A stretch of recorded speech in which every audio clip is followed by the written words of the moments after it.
Hey there guys and gals, I'm Alexandria and today we're going to take a look at some of the best sci-fi fiction films of the last decade. Dating all the way back to 1927's silent sci-fi epic Metropolis, science fiction and cinema have proven to be a perfect fit. They go together like E.T. and Phoning Home, like HAL 9000 and Opening the Pod Bay Doors, like Terminator and, well, you get the point.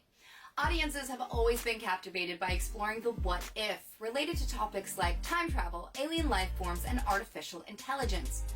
And over the years, we've seen some truly masterful depictions of these topics. So let's take a look at some of the more recent entries into the genre that stand out as possible future classics.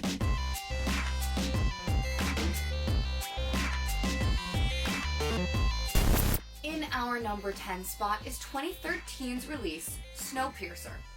Bong Joon-ho made major waves last year with his film Parasite, which went on to win numerous awards, including Best Picture at the 2020 Academy Awards. But it's the South Korean filmmaker's English debut, Snowpiercer, that finds itself in our number 10 spot. Adapted from a French graphic novel, Snowpiercer follows the post-apocalyptic story of a train circling the planet, carrying the last of Earth's surviving humans during a new ice age. The train is split into different compartments, with the front of the train housing the higher class, who eat well and live luxuriously, and the back of the train that houses the lower class, who are mistreated and abused. When a band of people from the back of the train, led by Chris Evans' Curtis, decide to revolt and fight their way to the front, a bloody, action-packed sci-fi adventure unfolds. Number 9 on our list goes to Edgar Wright's World's End, the third installment in the so-called Cornetto trilogy, which also includes Shaun of the Dead and Hot Fuzz. This sci-fi comedy follows a group of men in their 40s who return to their hometown and attempt to complete an epic pub crawl, only to come home and find that the town has been taken over by androids from another world posing as the town's residents. Starring frequent Wright collaborators Simon Pegg and Nick Frost, this might be the funniest film about murderous alien cyborgs that you will ever see. Number 8, Chronicle, released in 2012. Director Josh Trank might be best known for his absolutely abysmal Fantastic Four reboot from 2015, but it was his debut film Chronicle that first got him noticed and gave him the opportunity to direct the absolute worst superhero movie ever. Please don't let there be. Oh, come on! Oh my God! Come on! Oh my God! Don't even! Ah! Chronicle uses found footage style of storytelling as it follows 3 high school boys who discover an alien artifact that gives them telekinetic abilities. As their strength and power with these new abilities grow, they begin to realize just how dangerous they can be. The film plays out like a superhero origin tale, but done in a new and original way that bypasses the cliches and superhero tropes that are largely dominated by the genre. Starring Michael B. Jordan and Dane DeHaan, Chronicle proves that Trank can be a talented filmmaker when given the right material, and Chronicle was definitely a perfect fit. Alright, our number 7 pick is 2018's release, Upgrade. Our number 7 pick, Upgrade, flew under a lot of viewers' radars and went relatively unwatched throughout its short theatrical run. Now that's extremely unfortunate, considering what an absolute thrill ride this movie is. A vicious attack ends with Gray Trace paralyzed and his wife ruthlessly murdered. But when Gray receives a new artificial intelligence implant known as STEM, he regains the ability to walk, and along with a slew of other abilities he uses to track down the men who murdered his wife in a brutal journey for revenge. Filled with epically choreographed fight scenes and enough surprises to keep you guessing until the very end, this movie is bound to enter the status of cult classic in the years to come. Number 6, 2012's Looper. Now, before Rian Johnson tackled the Star Wars universe with The Last Jedi, he had a resounding success in the sci-fi world with 2012's Looper.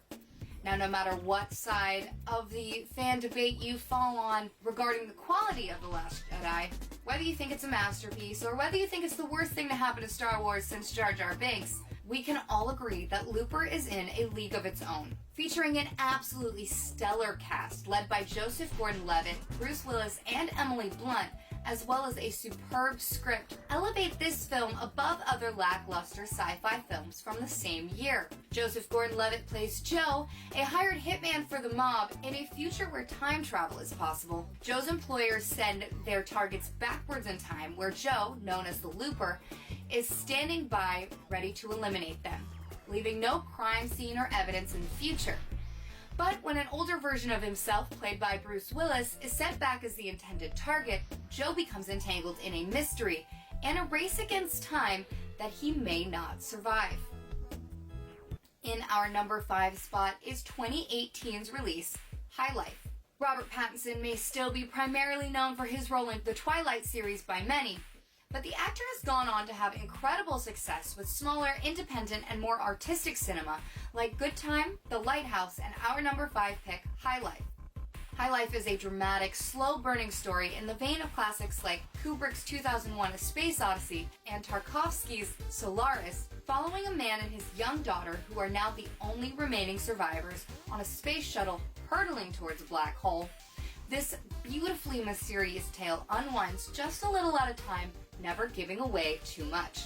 Pattinson's performance is engaging and heartbreaking and truly showcases the actor's potential. If you only know Robert Pattinson as the sparkling high school heartthrob, do yourself a favor and check out this underappreciated gem. In our number 4 spot is Arrival, released in 2016. Director Denis Villeneuve's Arrival takes our number 4 spot. It's the story of alien contact on Earth, but rather than a violent invasion as depicted in films like Independence Day or War of the Worlds, the aliens' beings' intentions in Arrival are vague and unknown. When spaceships touch down at different locations across the planet, the human race is understandably on edge. Fearful of a possible pending attack, linguist Professor Louise Banks, played by Amy Adams, is brought in to try and decipher messages from these extraterrestrials and communicate with them. As tensions rise, Louise finds herself in a race against the clock, desperate to successfully understand and reply to the beings who use odd shapes and symbols in their attempts to communicate, before an all-out war is sparked that could see the human race wiped out from the face of the Earth. In our number 3 spot is 2014's release, Ex Machina. Alex Garland's directorial debut, Ex Machina, was an astounding accomplishment. A truly character-driven story intertwined with sci-fi plot to create a perfect blend of drama, suspense, and mystery.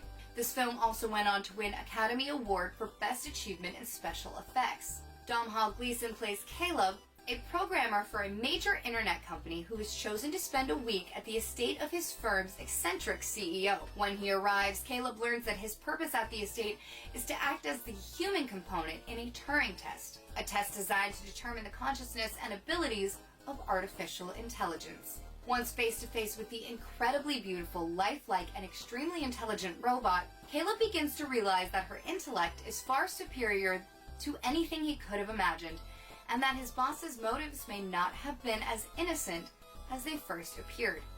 Number 2, Blade Runner 2049, released in 2017. Taking on a sequel to a sci-fi masterpiece like Blade Runner is no easy task.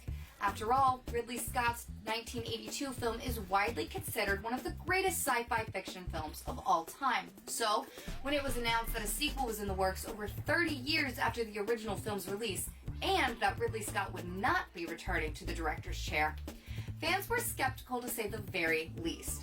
However, Blade Runner 2049 surpassed anybody's expectations and in many ways surpasses its predecessor in terms of storytelling. Ryan Gosling plays Officer K, who works as a Blade Runner. Director Denis Villeneuve, fresh off the success of Arrival, took on the world of Blade Runner and expanded it, delving deeper into its lore and expanding upon its questions of life, death, and what it means to be human. In our number 1 spot is 2018's Annihilation. While Alex Garland's debut film took the number 3 slot on our list, it's his follow-up work, Annihilation, that steals the number 1 spot. Natalie Portman leads an all-star cast, including Oscar Isaac and Tessa Thompson, in this mind-bending sophomore effort by Garland. When a strange phenomenon known as Area X begins to expand across an area of American coastline, teams of soldiers and scientists struggle to understand what it is and what's inside of it. The only issue being that once people enter Area X, they tend to disappear. We follow Natalie Portman as she leads a search and rescue research team into the mysterious new world filled with the equally terrifying and beautiful imagery. This film will drag you to the edge of your seat and have you questioning everything by the end of its 2-hour runtime. So there you have it. What do you think? Are these films destined for the cinematic history books, or be wiped from memory like Tears in the Rain? Do you agree with our picks? Let us know in the comments. I'm Alexandria. Thank you for watching, and I'll be back. Don't even!